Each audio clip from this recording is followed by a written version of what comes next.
So what was I doing during this period? I stopped being heavily active on Myspace around the end of 2007 and focused most of my attention on IRL pursuits. Going to shows, going to Warped Tour, adding new pieces to my scene gear, trying unsuccessfully to audition for local metalcore bands, getting rejected by scene girls, eventually dating scene girls, regretting dating scene girls, definitely not partying while underage, watching my first scene friend group break up and their older siblings that had brought us into the scene move on, finding a new scene friend group, doing sillier and less destructive things with said friend group like going on citywide scavenger hunts, going to free shows downtown, regretting going to free shows downtown, making art, and posting skits to YouTube. The friends I made during this time period ended up being a little more well-adjusted than my first scene friends, which helped me steer clear of the more destructive path I was initially on. Although in fairness to my first scene friends, they were good friends.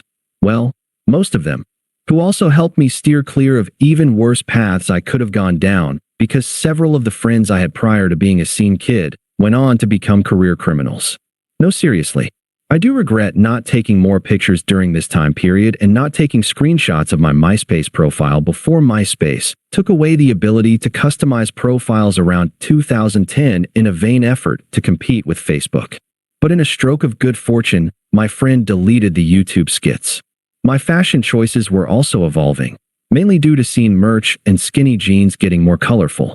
To make sure I always looked fresh, I kept my straightener at my friend's house because they lived a block away from school, so I could walk there before the school day started and straighten my hair. I'd also use gel to spike up the back, like this.